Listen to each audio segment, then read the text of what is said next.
Welcome to Pixelated episode 108. I'm your host, Will Saddleberg. This week, we briefly dive into Google and Epic's decision to wrap up their legal battle without a settlement in place, leaving the door open for third-party app stores to live inside Google Play. From there, we jump into something we ironically have a few more details on, and that's the ever-leaking Pixel 11. If you're looking for a deep dive on Google's new obsession with the color green, you've come to the right place. Plus, some speculation on Pixel Glow that, in the time since this episode was recorded, has turned out to be pretty accurate according to Google's own teaser. It's all coming up after a message from our sponsor, Proton. Grab your phone and take a look at your app drawer right now. You've probably found yourself relying on these same old apps and services since the Nexus days, and what suited you best back then might not be the right choice in 2026. Luckily, Proton can help bring you into a privacy-first ecosystem built for our modern age. Proton offers practically every service you could possibly need under the sun across every platform, including email, calendar, file storage, password management, document editors, and, of course, a trusted VPN. Built with class-leading end-to-end encryption, Proton's entire suite is fast, intuitive, and secure, and export tools mean you don't need to worry about leaving data behind on those other apps. Pixelated listeners can save 30% off an annual subscription to Proton Unlimited, which includes 500 gigabytes of cloud storage, custom email domains, a dedicated customer support team, and so much more. It's what's best for your current phone, not whatever you were using back in 2013. Upgrade to Proton today and save 30% on your annual subscription by heading to proton.me/9to5google or by clicking the link in the show notes. That's proton.me/9to5google. Thanks to Proton for sponsoring Pixelated. Well, some big news to come out of Android today, overnight, I guess for me. Or was it overnight for you guys? I don't know how time zones work, so forgive me. It looks very much like we are getting third-party app stores in the US on the Play Store as part of that epic versus Google kind of court case. I genuinely think this might be a good thing for Android, if I'm being completely honest. I don't know how you guys feel about it. Like, third-party app stores is something that I've relied on a lot for certain applications that are open source, maybe not on the Play Store. I don't know. Let me know what you guys think. I'm really intrigued to hear what you think about this subject. Okay, so it's gaming. That's fine. That'll make sense. Yeah. And they say the only one? What's the case for non-gaming app stores? I'm not 100% certain reading into the report from The Verge. I think it's very much it doesn't seem to just expand on one thing. It just looks like there's going to be options for new third-party app stores. I think this probably, in some respects, from what I can tell, I don't know if you read into this as well, Will, if you've ever used the Epic Games Store and having to sideload it, I think having it on the Google Play Store might actually keep things a little bit safer for a lot of people. Yeah, I think even more so than the Epic Games Store specifically, it maybe opens the door up to bigger budget or more traditional, maybe not, we can't call it AAA necessarily, but certainly more traditional video games offered on Android in a way that we've seen a little bit of a push of on iOS, although the success of which, remains to be seen. But we've known for 2-year-old games. Everybody wants that. Well, and yeah, exactly. Well, we've known for a little bit that Microsoft, a company that is running their gaming division really well, has been sitting on an Xbox app store basically for Android that I think they had ready to go 2 summers ago, and this has just been sitting there. I have no idea. They're under different leadership now.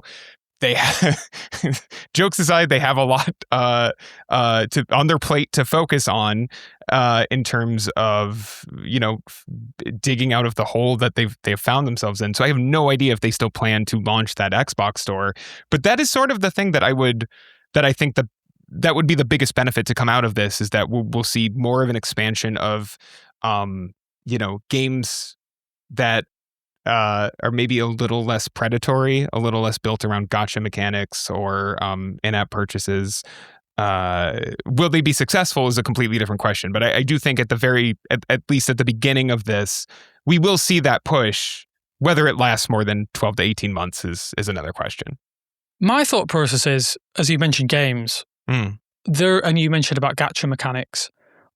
I genuinely have a feeling that this could open up mobile phones and smartphones in particular to an almost, and I don't want to say golden age, but it's the only phrase I can think off the top of my head.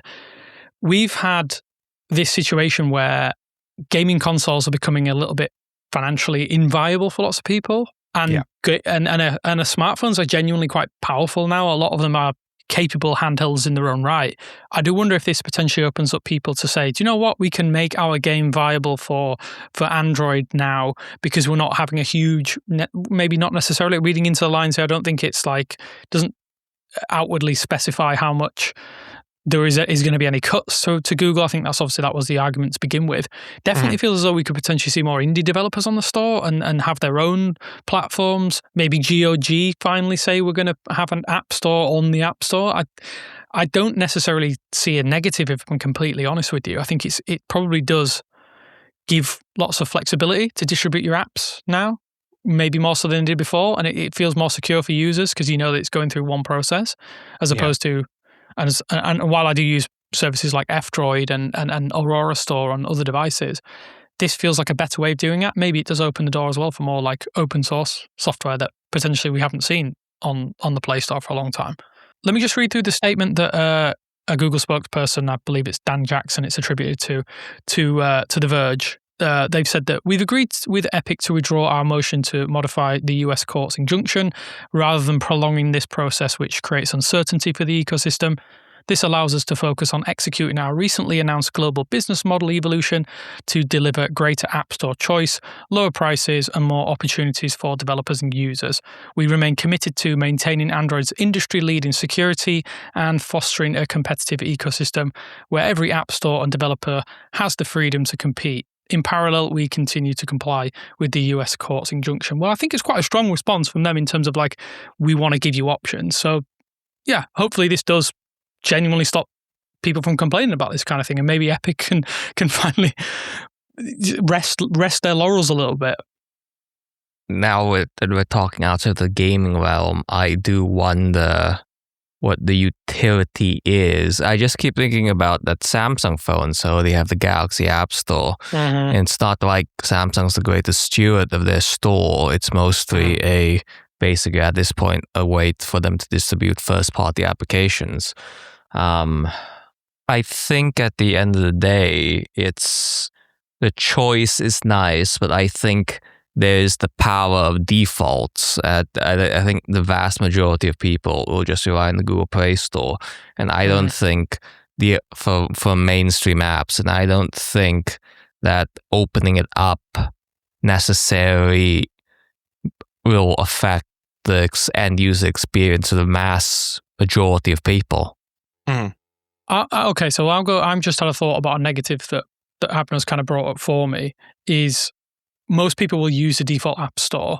I do wonder if you have this third-party app store within an app store, which sounds insane to say out loud, that you may see more lower quality applications slipping through the cracks. We may see more vibe-coded applications that don't necessarily have as much security. I don't know what the security process will be. I don't obviously Google how hands-off they're going to be with those. It doesn't specify in this kind of judgment or this decision. I do wonder how much of that is going to fall on them. Like you mentioned, betting applications. We already have a lot of problems with betting applications here in the UK. So this looks like it's only going to affect the US for now. I think it's called Registered App Stores program. That's going to be to the rest of the globe. I don't know how that is affected by this or how that differentiates itself. Yeah. I do worry that, like you say, there are going to potentially be things that slip through the cracks. And this might be Google saying, well, we're addressing the sideloading issue by giving you a mechanism to do it. It is quite confusing considering they've been so kind of pushing back against Epic in the last, it's longer than 18 months, isn't it? Is it nearly 3 years at this point? I don't even know, actually. Yeah, to be quite honest with you. It's dragged on so much. I think it is a strange situation to have app stores within app stores. But again, I'm kind of putting a positive spin on it, I think for the kind of tweakers and tuners out there who want applications that Google wouldn't necessarily allow, it isn't even maybe necessarily allowed. They just don't pass the threshold where developers are willing to put it on the Play Store and have a cut of their revenue taken. There's a lot of people who are vehemently against that. So this potentially opens up a route for developers to get their devices more widely adopted. I do think that we've gone in with the idea of games, haven't we? I think games feels like the best use case of this. Like, could we potentially see Steam? Like a full Steam client with games running on Android? I know they've been working on it, and then have like a true experience that way. And maybe Valve get their cut on games again. You could end up jumping into one fire pit into another. If those third-party app stores want to cut, they may entice developers in with like nominal fees, and then eventually start jacking up the price once they start reaching a certain user base. I mean, how do you think the guys are going to promote these on the Play Store? Is it going to have its own section? Because it's not an app, is it, in the traditional sense? Right. It's like a store within a store, right? So like, I don't know. Like, this is the thing. Is like this, you know, again, obviously this news like essentially came out like overnight for I mean, even for you, Damien, this Verge article was published at 5:30 a.m. your time. 4:30 a.m. your time. So like overnight for you too, I would say. And like, I don't, you know, it's tricky to like predict what this is going to look like, despite the fact that we're a week away from it, because this was so unexpected, right? Like this retroactive settlement, which is how Sean Hollister at The Verge essentially describes it. Like, I like that language. Like, I don't think any of us really saw this coming, and it's like both sides just kind of throwing in the towel and being like, yeah, whatever, good enough. And they have 7 days to paint us a picture on what this is going to be. So I don't know. I can speculate, but it's weird to speculate about something that is going to launch in a week or is going to start being available in a week. Hey folks, if you're enjoying Pixelated, don't forget to sign up for 9 to 5 Google Pro to gain access to our weekly bonus show, Pixelated Pro. We're all over the map this week on the bonus episode as we talk about Qi 2 support on Android, the evolution of portable batteries, and share some brief thoughts on the MCU. Plus, the news that OnePlus is shutting down broke while we were recording, and we deliver an impromptu eulogy to an unforgettable brand. Sign up at 9to5google.com/pro. So we're, I guess, guys, we're in the kind of the countdown to Pixel 11 series. We've been doing that for months anyway, and the leaks this week seem to be pretty kind of heavy compared to what we've had in the last few months. I mean, I don't want to be the guy talking about colors again, but we've had a fairly good glimpse of what potentially the full color lineup for the Pixel 11, 11 Pro, even the Fold briefly, which is kind of strange. We haven't had that before. And the watch. I mean, these are a bit out there compared to previous years. If Google looks like they're swinging for the fences a little bit more than usual, I don't know how you guys are looking at this. My takeaway was it's kind of muted. The colors are kind of muted. Yeah. Because like there's a Pantone thing that Motorola likes to do, and I think Google also does in terms of they try to get colors that capture the mood. I think that like with the Pixel 5 that they were kind of reflecting pandemic era stuff, but they always try to capture mood for the year with all that mood stuff, a word I'll keep saying. But yeah, to me, it's a bit muted. That said, I do like it better than last year's, but muted. I feel like there's a lot of green. A lot more green. There's a lot of green. There is a lot of green. I wonder where that's come from. Is green the in color now? I mean, I'm wearing a green shirt, which sadly you can't see here on the podcast, but it is my favorite color. But even I'm kind of like, this is a lot of green for Google, considering they're not a color that they usually utilize. Yeah, it's okay. So what's the flagship color? Last year it was Moonstone, which I absolutely regret for the 10 Pro and my 10 Pro Fold. It's this green one. It's Pine, I think. Well, whenever we share what the final name is, but if this is Pine, yeah, it's tree. It looks like the tree. Again, absolutely better than Moonstone. I think the colors, as always, they're a bit more interesting on the Pixel 11. But then at the same time, do you think that some like looking at they're calling it moss? I think is their green equivalent. It's like one of them looks almost yellow. One of them looks like a really light kind of metallic green. Oh, I don't know how you describe it. It's almost like grey. And then they have fog as well. I feel like the kind of how am I trying to think of this? It's almost like the spectrum of colours is what I mean. I think it feels like swinging the fences because last year we kind of had a light yellowy colour. We had the Moonstone, which I mean, we don't want to write home about that. It wasn't great. Porcelain, Obsidian, pretty standard. No worries. This time around, it's like they have that June colour, which I guess we'll get onto that in a minute. That looks like the headline. A really, really bright kind of fuchsia, which feels like a throwback, talking about colours and software related. And then I think there's got one called Light Fog and then Sterling. I don't know. These ones feel a little bit more broad than they probably would have done years ago. Yeah, but I don't know. What catches your eye straight away? The fuchsia, it's really, really bold. Even though, again, it is muted in the grand scheme of things versus the Pixel 9, which a lot of people love. June.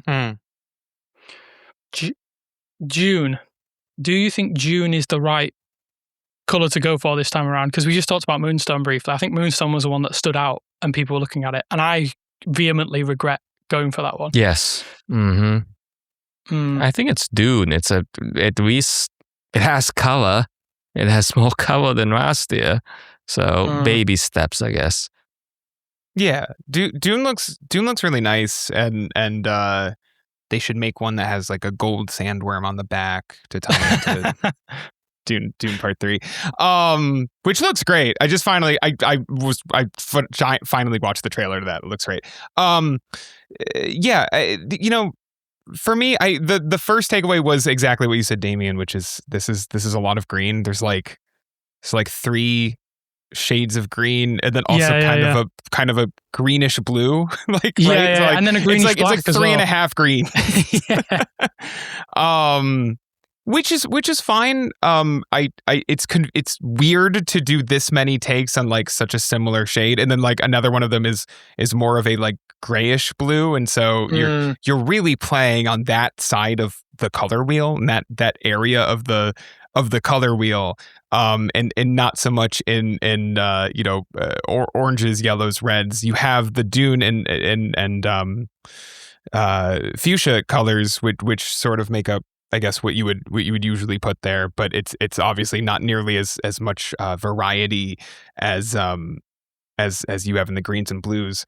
It's a colorful bunch, I think, at the very, a little dark, certainly not pastel by any means, but like in comparison to, lots of other phones and certainly past Pixels, I think it's nice to see this, especially, and it does strike me as a year where Google is like aware that this is the third time they've used this design, so they really need to kind of be a little bit punchier with their colors, maybe, right? Like that's why there isn't really a traditional like white model this year, that did strike me straight away. Now you think about it, that there isn't a white model. You think that they would do that? I mean, what? I wonder why that is. I wonder why that is the case. You think that maybe because the white model and the true Obsidian model, because it does, to me, it doesn't actually look Obsidian. There's kind of like I don't know how to describe it. It's not like a solid, like an Obsidian that we're used to. What are they calling it? Pine? Midnight. Sorry, different. Yeah, midnight. Yeah, midnight. Yeah, it still looks a little bit green as well, which makes it even weirder. It reminds me of the Pixel 5, is what that one reminds me of. Yes. And, which is fine. I liked the color in the Pixel 5, and I think it's fun to kind of bring it back for the 11, a very similar sort of like greenish black. Although again, lots of green. Yeah, but I don't know. Like I think these are like interesting color choices to lead into a new generation, one that we're really not seeing a lot of other like visual differences in. So I guess the only thing I would say that we should keep in mind, and I'm saying this for myself, is that we always have to remember pixels more than maybe other phones like often look different. The colors look different in person than in renders. Even official renders, like once this is announced in a month, like even the ones in the Google store will look slightly different than when you hold the phone in person. Absolutely. So like I'm so curious to see, like, I think that Dune, I agree with you guys. I think if I were to pick one, like if I can have any of them, that Dune color looks great, but I would want to see how it looks in person before locking it down. Yeah, it definitely feels like it reminds me, it's very similar to one of the Galaxy I want to say S24 colors that was available, or maybe the S23. There was a color very much like that. I don't know what it's they called it. It's very rose gold. It reminds me of, what was that what was the first rose gold iPhone? That's what it reminds 5E? me of. I think 5E? Something like that, right? 5S. My mom had, I think that was my mom's first iPhone. And I always remember thinking that the rose gold, whatever rose gold one she had that they did, I always was like, that one looks good. People should use that color more. But I like that this is kind of, it's got that highlighted with again, assuming this is what it looks like in person, it's got that highlighted like yellow shade with it. Like it comes together in a way that I think elevates it above beyond like just a standard rose gold shade from a decade ago. I think you bring up a big point though that I'll latch onto briefly before we get into some specifications that these I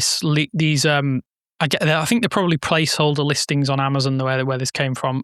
Basically, take it with a grain of salt, but these do look very, very accurate from what we can tell, and they look very final. Yeah, there's a little bit of pixelation here and there, which is bound to be the case from what is probably placeholder images before the full data goes in. But I'm surprised Google didn't just say, do you know what? It's our Pixel 11. It's a rerun of a rerun, which I'm coining as my quote of the year. Everyone owes me royalties if they use that. I'm surprised that they didn't just say, do you know what? Let's just do 20 random, maybe not 20, but 11 colors. Let's just do 11 colors of a full spectrum, because that's the only way we can truly differentiate. Because even on these images, we don't actually get to see pixel glow or whatever pixel glow is going to be from what we can tell. Back Moto Maker. Yes. Probably. It would be a good idea. I feel like it's the perfect time for Google to have done this, but at the same time, if they don't anticipate big sales, maybe they're sat on a lot of inventory. It's a catch-22, isn't it? It's the economics of Moto Maker. They didn't make that much sense back then, and I'm sure they won't. They absolutely do not today. Well, and Moto Maker was started under Google. Like, a thing that's easy to forget. In fact, it's truly, I just remembered of like, wait, that's 2013. They haven't sold it yet. Like, that is the first Moto X. That is a Google phone.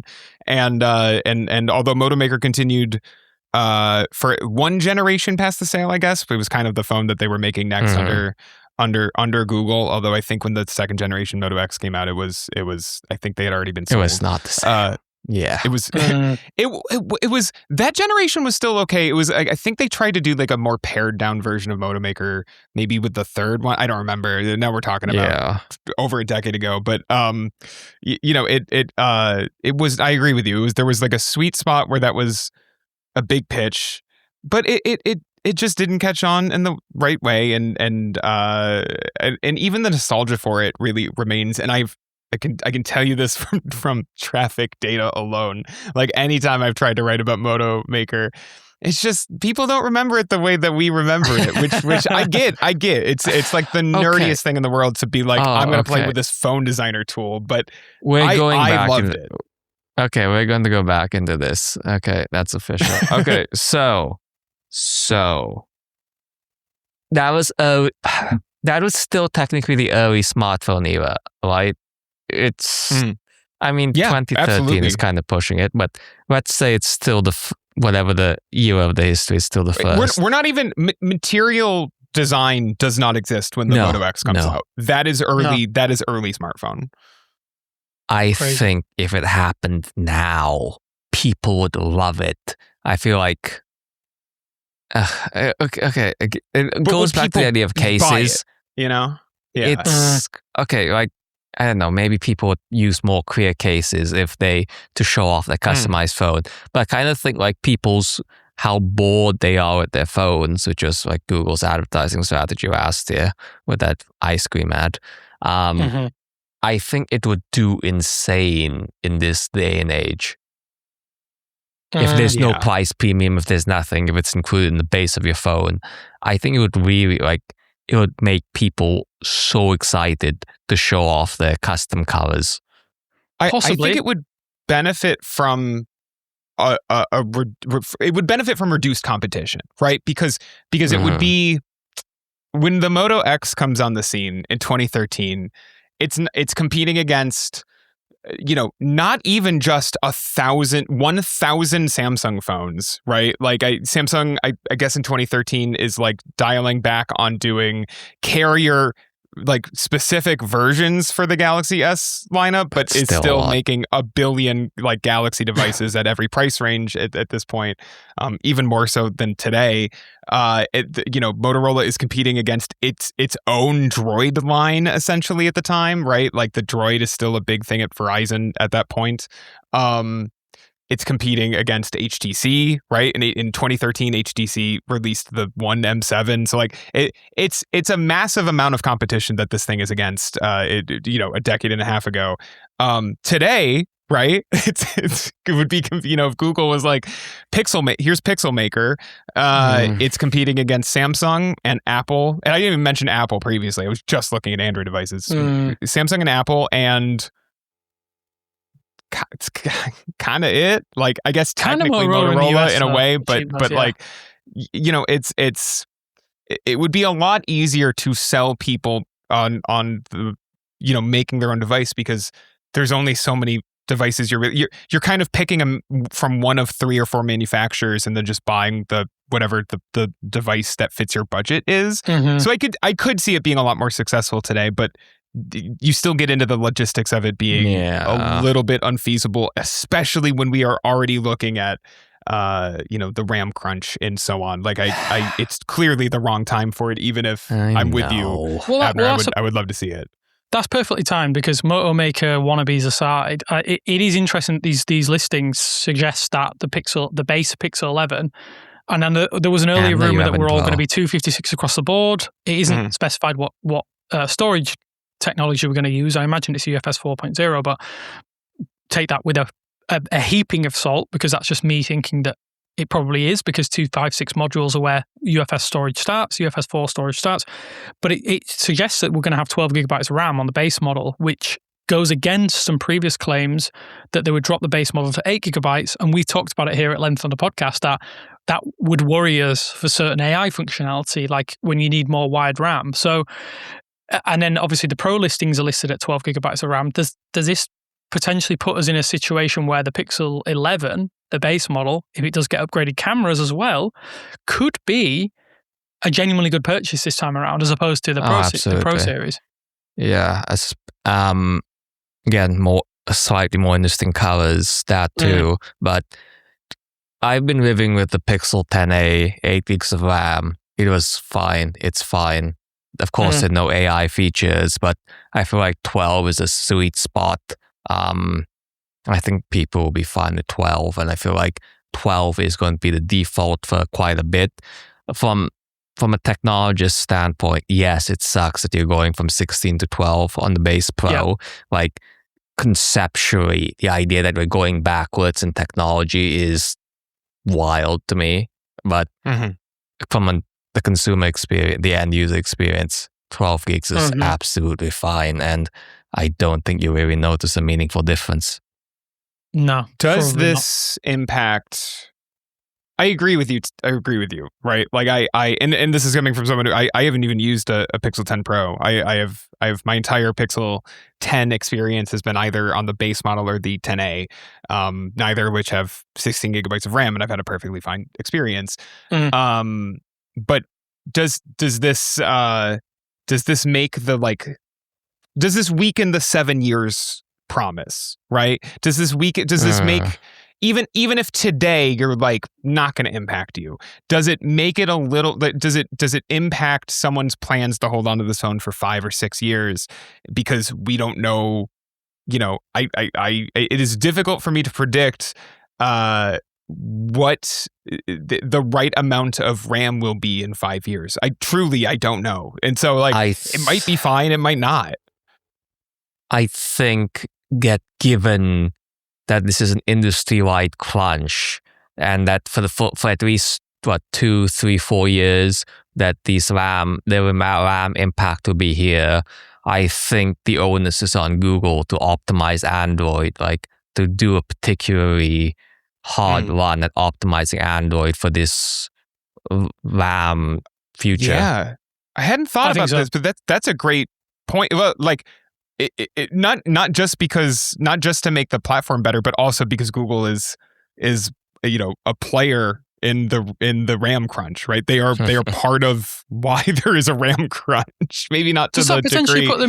Does that put them in an enviable position though? Because they can optimize their products for the services that they're creating. Yeah, well, I mean, I still think overall, putting aside feelings I have about about the general usefulness of AI in my own life, if you're just looking at the ecosystem as it exists today, I still think Google is in the best. I mean, look, we were looking at OpenAI leaks that are their first hardware product is actually, it turns out it is a smart speaker, and so I think Google is in a camera. Or great. Yeah. But it I think from a consumer perspective, Google has always been in, for at least for the last couple of years, has been in the best place because it already has the hardware. It has this integrated tie-in with Gemini on its hardware. It sort of has the perfect vertical integration to dominate the AI space if they play their cards right and things go according to plan.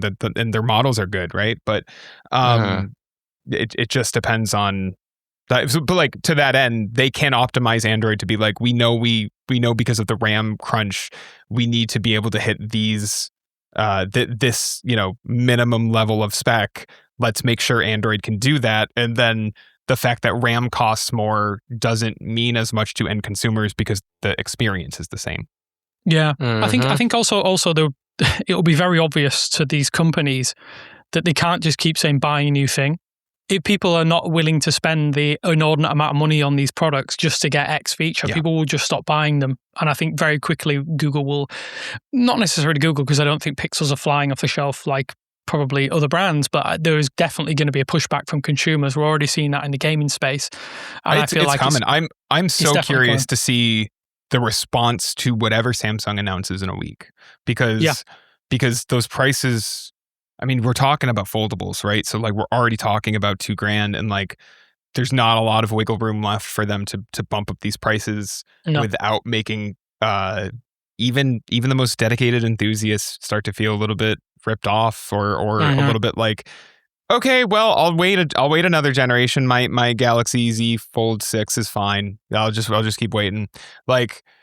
I don't, or 5 even, right? I don't know, but I'm so curious to see the reaction of that, and I'm curious to see how. We've seen some leaks, but I it's always so especially these days. I don't think it's so hard to trust a pricing leak until it's 24 hours before the announcement. I'm very curious to see where Google finally lands on the prices here, and whether they could stick through them for another 12 months after the Pixel 11 launches, or if they'll have to do a February 2027 price hike. Who knows? The word on the RAM crunch right now is starting to change from, maybe this is better at the end of 2027 to 2028, 29, 30. You know what I mean?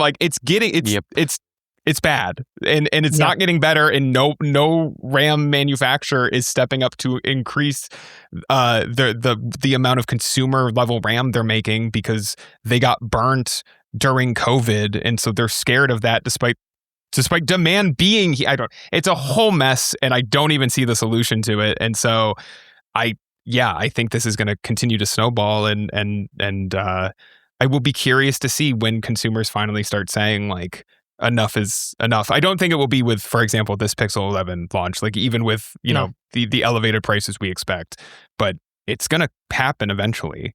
Yeah. You mentioned enthusiast there, and I think one good bit of news that's come out this week is that another news report suggests that the Tensor G6 chip, which again we don't necessarily expect to set the world alight, and I mean I don't mean that in a objective and a figurative way. Hopefully they don't. It doesn't overheat, and they fix the problems with it. Sure. The TSMC's 2nm process is going to be first used on Tensor G6. It means that it's going to be the first series of smartphones to hit the market with this new process. Usually, I mean, according to this news report, that this is something that's usually, say, for Apple's chips. They get the latest kind of technologies and fabrication processes integrated on their iPhone hardware. So that's pretty impressive to think that Google have managed to push their way to the front and potentially have a device that's running on a 2nm process. I mean, what my interpretation of this is that this could potentially mean better efficiency. Would it mean better performance? I guess in theory it would. Do we potentially see, I mean, if Google is having issues with RAM configurations on the devices, yet they give us this big uplift with Tensor G6, which again, we're not expecting, but we're seeing there's going to be some improvements. Could that potentially like level it out? Like you get reduced RAM, but you get exponentially, potentially better chipset performance. I think that would make a lot of people happy in some respects, surely. Yeah, I guess the problem, right, is that I've spent the last couple of years being like, people should not expect like massive leaps in performance from Tensor. That is clearly not what Google is doing with this chip. And every year people wait to see people get hyped up and wait to see what Google, and I actually don't feel it as much this year, but I feel like the fever broke with the G5, but people get hyped up and wait to see what Google's going to do, and then the chip comes out and they don't like it, right? And I would say Google hasn't made a bad chip since, I mean, really since the G2. Like the G3 wasn't like perfect. It ran warmer than its Snapdragon competitors, but it was not like the G2. The G2 was a bad chip. And you know, with each successive generation, I would say that performance has gotten, at least like day to day, not benchmarked performance, has gotten a little better, has improved over time a little bit, and more importantly has stayed cooler and grown more efficient over time, right? Like my Pixel 10 is more efficient and runs cooler than my Pixel. In fact, I think I remember when I set up my Pixel 10 a year ago, I remember being surprised that it did not get warm during my setup, during my like device transfer process, which I was impressed by. So I just like, it's not a game that Google seems interested in playing. I think you're totally spot on, Damien. This is going to be about efficiency and about just like general, like what's the deal on foundries they're getting, right? Like they want to keep moving forward. They're going to have to make this transition eventually, and so is this the right year? Yes or no? I think Tensor G6 will be a perfectly fine chip that disappoints the most dedicated of gamers, and it'll be like last year, right? Like in a way. The bigger question becomes, Google's pitch for Tensor has always been, well, we're focusing on the AI, the on-device AI element of this. Like that's what we want Tensor to be really good at. But Qualcomm is like as good, and the RAM crunch is making on-device AI matter even less than feasible. It already did. And we've talked about it before, and I know Abner specifically, you are very like nobody cares about on-device, and consumers don't care about on-device AI, which I agree with. No. It does start to be, you do start to go like, well, okay, then Google, what are you doing? Like, what's the point of this chip if like the on-device part doesn't even really matter anyway? Yeah. Like, should you just throw in the towel and go back to Snapdragon? That is definitely a discussion for a broader day, and I feel like the winds are already moving to more cloud processing with the private, right. What we've seen with Pixel screenshots. Right. And again, like as we've historically seen, Google does not really talk about their chip ironically, for how custom it is. They really don't talk about it much. So I do hope that does change. I think that my final note on Tensor G6, and probably the most important one, is that I hope to God they play like a G6 in the announcement. I think, if they don't do that, they'll miss a trick. And I think that's probably, this has been LG. It killed LG. They didn't use it. Look what happened afterwards. Well, That's true. That's true. You got to look at the historical record on this stuff, Google. You got. Yeah. So if we move on like a G6 to Pixel Glow, I think let's talk about what we think about this, because I think these leaks have kind of give us an idea as to what Pixel Glow isn't in terms of like an LED strip. We cannot see anything from an LED strip on this device unless there's one hidden. Like, what do you guys think? This could be a step down of functionality. The theory that I think people thought was that it was around the camera, camera bar, we talked camera about that mesa, a little bit last week. Yeah, and that from last week's invite teaser, that was solid metal. So it wasn't on this. It cannot be on the side. So I think the theory after that was it was literally the perimeter of the glass. But if you think about it, that's where the adhesive would be or something. Right. So maybe not that. So, or I guess, and the other one is people wanted it embedded somehow under the black parts of the glass that you can't really see. But I don't know if that makes sense. So I think the best theory right now is that it is just a camera flash, that it is part of the camera flash system. It can do multiple colors instead of just the flash white/yellow, that it is just that, and it can pulse. It's a pulsing glow. So in many ways, it's like really a throwback to those RGB lights on, like it was definitely on the 1M7. But yeah, so it goes from like, with the Google books, we saw that Google did a light bar. At the very least, I thought it was going to be as exciting as that could be used a really fun usage for battery status or whatever, but it's just a dot, a pulsing dot. I think for me, it's a case of like, just don't worry about these external things in terms of like Pixel Glow. I think we maybe all got a little bit caught up in what it could potentially be. I think obviously with the laptop doing that on that strip with the Google colors on it, I don't necessarily think any smartphone that's done LEDs on the back has been truly, truly elegant. I know we mentioned Nothing Phone 3 a couple of podcasts ago or in the last few episodes.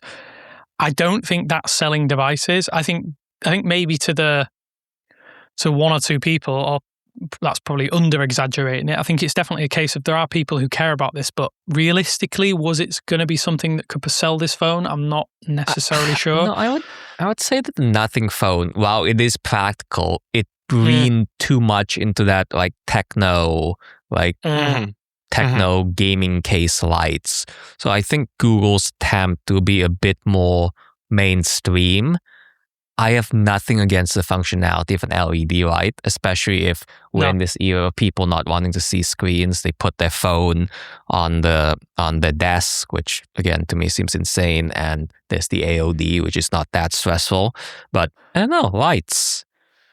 Yeah, I guess I just don't. If this isn't a design thing, right? Like even something as subtle as, again, like let's imagine that it was like a ring of light around the camera, and it is in addition to being like a throwback notification light bar thing, it was also just kind of like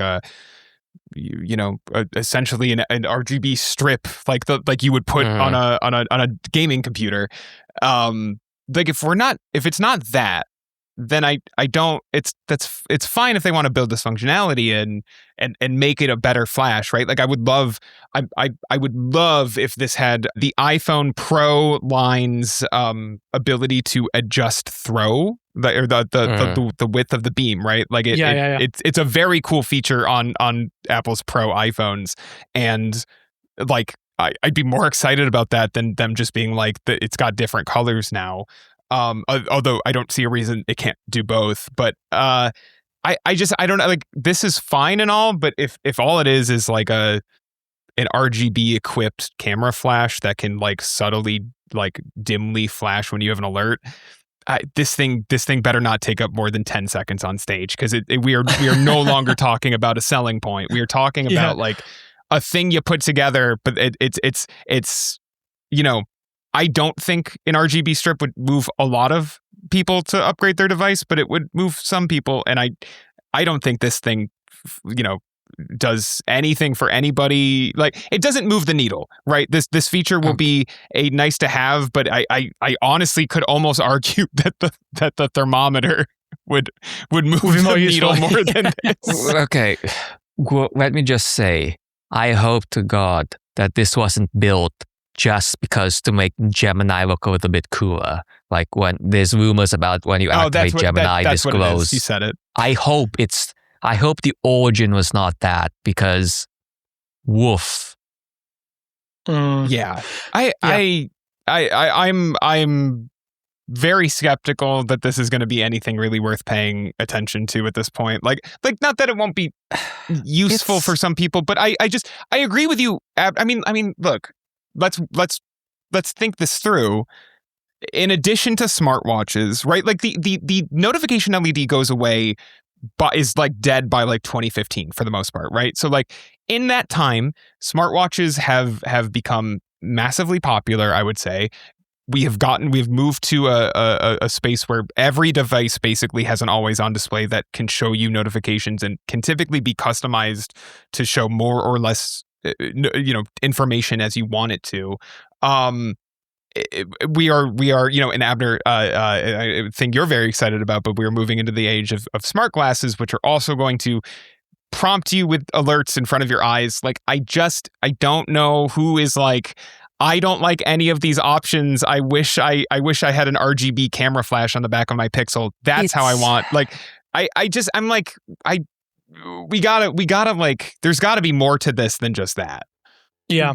Yeah. It's, again, I think the AOD, the always on display, is infinitely more useful, and that, yes, I think again, this comes back to the idea. I do feel like the pattern here is that people not wanting to use their phones and people flipping over their phones. I think that is the vein Google's tapping into, not the Gemini thing I said. I think that is the underlying origin of this feature.